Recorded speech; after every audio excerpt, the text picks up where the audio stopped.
नमस्कार साथियों, स्वागत है आपका अपने YouTube channel MS defence study पर। साथियों, इस वीडियो में बात करने वाले हैं एसएससी एमटीएस एग्ज़ाम के लिए जीके जीएस के कुछ इंपॉर्टेंट क्वेश्चनों पर हम डिस्कस करने वाले हैं, जो कि आपके एसएससी एमटीएस एग्ज़ाम के लिए अति महत्वपूर्ण क्वेश्चन ये रहने वाले हैं। साथियों, लगातार जो है वो इस चैनल पर आपको जो क्लासें हैं वो प्रोवाइड करवाई जा रही है जीके जीएस की, और जल्दी आपको अदर सब्जेक्ट की क्लासें भी हैं, वो मैराथन क्लासें हैं, वो भी आपकी चलने वाली है। तो जो भी साथी चैनल पर नए हैं, एक बार चैनल को आप ज़रूर सब्सक्राइब करें और वीडियो को पूरा अंत तक ज़रूर देखें। वही क्वेश्चन आपको यहाँ पर करवाए जाने वाले हैं जो कि आपके एसएससी एमटीएस एग्जाम में पूछे जाने वाले हैं। तो चलिए साथियों, स्टार्ट करते हैं आज के इन क्वेश्चनों को। तो क्वेश्चन साथियों आपकी स्क्रीन पर है। पोल्डर मैदान पाए जाते हैं। साथियों, पोल्डर जो मैदान है ये पाए जाते हैं, कहाँ पर पाए जाते हैं? ऑप्शन आपको दे रखे हैं, जल्दी से आंसर दीजिए कमेंट सेक्शन में। तो पोल्डर मैदान की बात करें तो ये साथियों आपके पाए जाते हैं नीदरलैंड्स में। कहाँ पर पाए जाते हैं? नीदरलैंड्स में पाए जाते हैं आपके पोल्डर मैदान। साथियों, तो यहाँ पर जो राइट आंसर की बात करें तो ऑप्शन ए आपका क्या हो जाएगा? राइट आंसर हो जाएगा ऑप्शन नंबर ए। चलिए नेक्स्ट क्वेश्चन की ओर बढ़ते हैं। अगला क्वेश्चन है, संविधान के किस भाग में नीति निर्देशक तत्वों का उल्लेख किया गया है?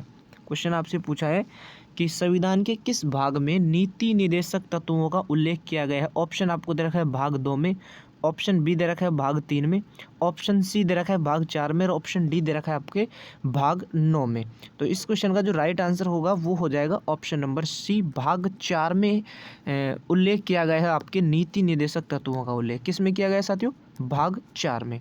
ठीक है, चलिए अगले क्वेश्चन की ओर बढ़ते हैं। नेक्स्ट क्वेश्चन है, किसी राज्य में विधान परिषद की स्थापना और समाप्ति का प्रावधान है भारतीय संविधान के किस आर्टिकल में है? ये आर्टिकल 170 में है, आर्टिकल 169 में है, आर्टिकल 168 में है, या आर्टिकल 167 में है?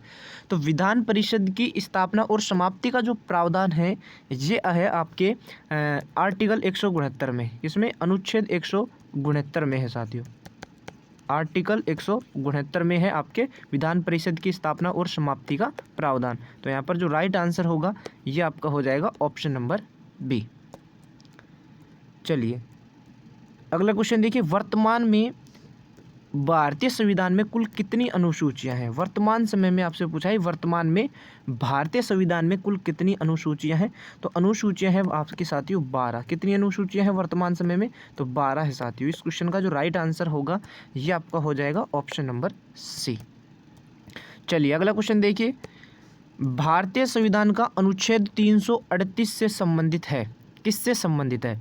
भारतीय संविधान का जो आर्टिकल 338 है से संबंधित है। किससे संबंधित है ये आपसे पूछा है। तो ये आपके साथियों राष्ट्रीय अनुसूचित जाति आयोग से संबंधित है। किससे संबंधित है? राष्ट्रीय अनुसूचित जाति आयोग से संबंधित है आपका अनुच्छेद 338। तो यहाँ पर जो राइट आंसर हो जाएगा इस क्वेश्चन का वो हो जाएगा साथियों आपका ऑप्शन नंबर ए।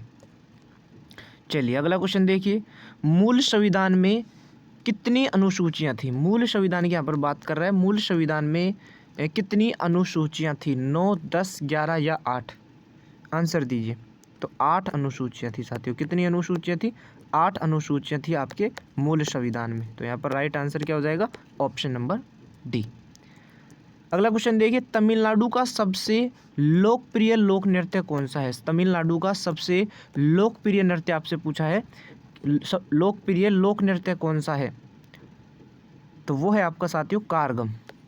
तमिलनाडु का सबसे लोकप्रिय जो लोक नृत्य है वो है आपका कारगम लोक नृत्य। ठीक है, चलिए नेक्स्ट क्वेश्चन देखिए, जागोई नृत्य किस राज्य का नृत्य रूप है? साथियों वही आपको यहाँ पर क्वेश्चन करवाए जाने वाले हैं जो कि आपके एसएससी एमटीएस एग्जाम में किसी न किसी शिफ्ट में आपको जरूर देखने को मिलने वाले हैं। तो जागोई नृत्य की बात कर रहे हैं यहाँ पर, किस राज्य का लोक नृत्य है? ऑप्शन दे रखा है उड़ीसा राज्य का, ऑप्शन बी दे रखा है मणिपुर का, ऑप्शन सी दे रखा है आंध्र प्रदेश का, ऑप्शन डी दे रखा है आपका असम। तो इस क्वेश्चन का जो राइट आंसर हो जाएगा ये आपको हो जाएगा मणिपुर राज्य का। कहाँ का है साथियों?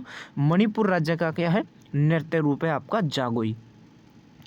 तो इस क्वेश्चन का जो राइट आंसर होगा वो हो जाएगा आपका ऑप्शन नंबर बी। अगला देखिए, शास्त्रीय संगीत किस वेद से लिया गया है? साथियों शास्त्रीय जो संगीत है ये किस वेद से लिया गया है ये आपसे पूछा है। तो ये आपके लिया गया है साथियों सामवेद से। किससे? सामवेद से लिया गया है आपका शास्त्रीय संगीत साथियों। तो यहाँ पर जो राइट आंसर होगा ये आपका हो जाएगा option number C. Next question की ओर बढ़ते हैं और जल्दी से आंसर दीजिए इस क्वेश्चन का। हिंदुस्तानी संगीत का सबसे पुराना जो घराना है वो कौन सा है? हिंदुस्तानी संगीत का सबसे पुराना घराना आपसे पूछा है। तो सबसे पुराना जो घराना है वो है आपका ग्वालियर घराना। कौन सा है साथियों? ग्वालियर घराना है आपका सबसे पुराना घराना। चलिए अगला क्वेश्चन देखिए। रानी लक्ष्मीबाई का विवाह खालिस्तान से हुआ था। रानी लक्ष्मीबाई का जो विवाह है ये किससे हुआ था? ऑप्शन आपको दे रखे हैं तात्या टोपे से, ऑप्शन बी दे रखा है पेशवा बाजीराव से, ऑप्शन सी दे रखा है गंगाधर राव से, या ऑप्शन डी दे रखा है मोरोपंत तांबे से हुआ था। तो रानी लक्ष्मीबाई का जो विवाह है साथियों ये आपके हुआ था गंगाधर राव से। किससे हुआ था? गंगाधर राव से हुआ था रानी लक्ष्मीबाई का विवाह। चलिए नेक्स्ट देखिए। भारत का पहला स्वतंत्रता संग्राम 10 मई 1857 को खालिस्तान में शुरू हुआ था। आंसर दीजिए जल्दी से। पहला स्वतंत्रता संग्राम 10 मई 1857 को खालिस्तान में शुरू हुआ था। तो ये आपका शुरू हुआ था साथियों मेरठ में। कहाँ पर शुरू हुआ था? मेरठ में शुरू हुआ था। तो इस क्वेश्चन का जो राइट आंसर होगा ये आपका हो जाएगा ऑप्शन नंबर सी। अगला देखिए। निम्न में से कौन सा संबंधित रचनाकार सम्मिलित नहीं है? जल्दी से आंसर दीजिए। कौन सा जो है संबंधित रचनाकार है वो सम्मिलित नहीं है? तो बाबरनामा, तो बाबर सही बात है।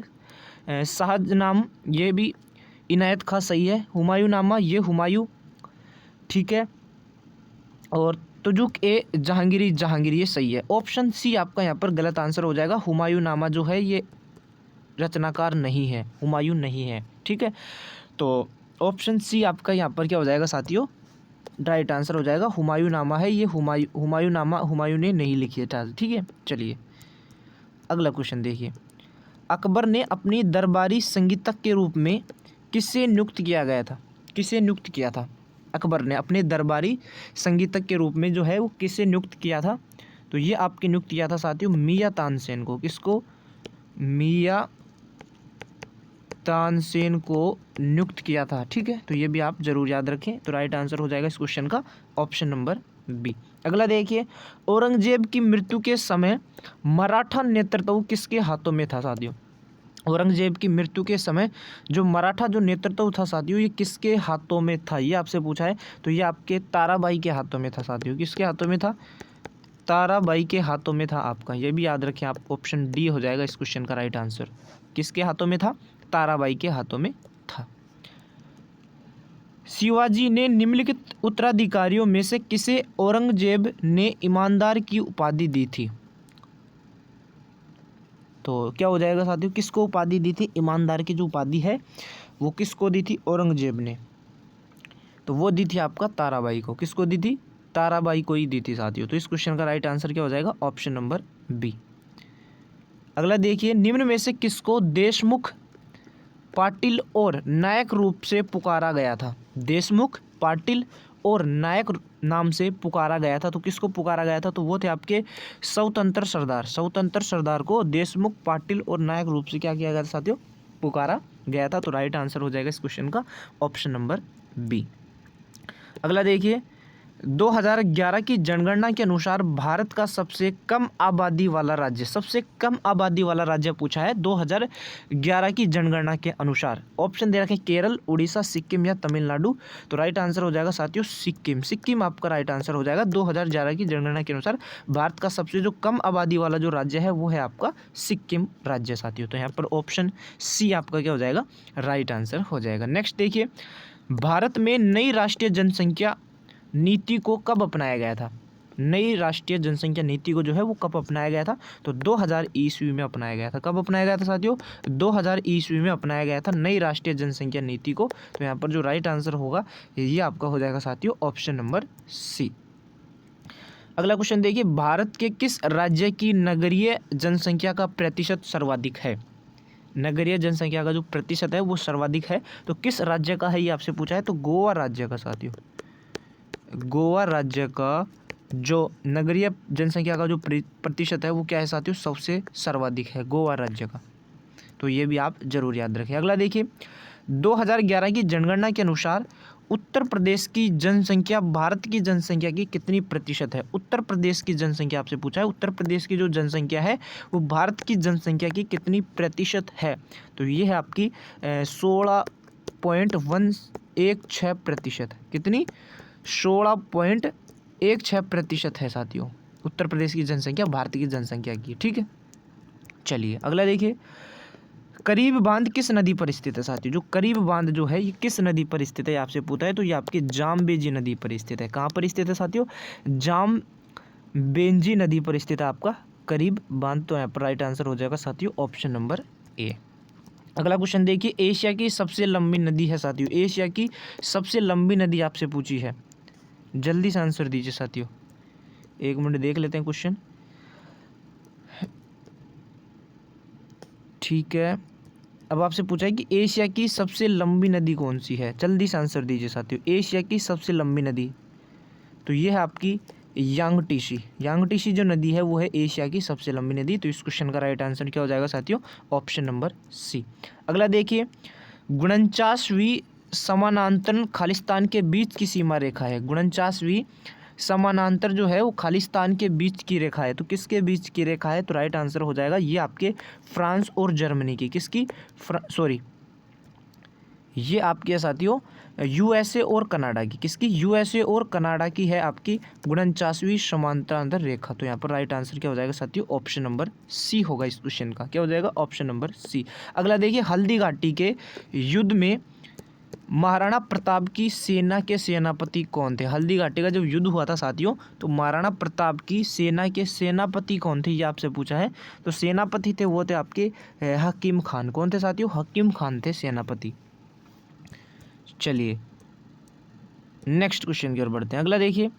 निम्नलिखित में से किस स्थान पर अकबर को हुमायूं की मृत्यु की सूचना मिलने पर राजगद्दी पर बैठाया गया था? तो किस स्थान पर अकबर को हुमायूं की मृत्यु की सूचना मिलने पर राजगद्दी पर बैठाया गया था? तो किसको बैठाया गया था साथियों? किसके स्थान पर बैठाया गया था ये आपसे पूछा है। तो ये आपके कलानौर के स्थान पर बैठाया गया था। किसके स्थान पर? कलानौर के स्थान पर। तो यहाँ पर राइट आंसर क्या हो जाएगा इस क्वेश्चन का? Option number A. तो ये थे साथियों आज के कुछ इंपॉर्टेंट सवाल। तो वीडियो को ज़्यादा से ज़्यादा शेयर करें और जो भी साथी चैनल पर नए साथियों चैनल को आप जरूर सब्सक्राइब करें। तो मिलते हैं साथियों नेक्स्ट वीडियो में। जब तक के लिए साथियों जय हिंद, धन्यवाद।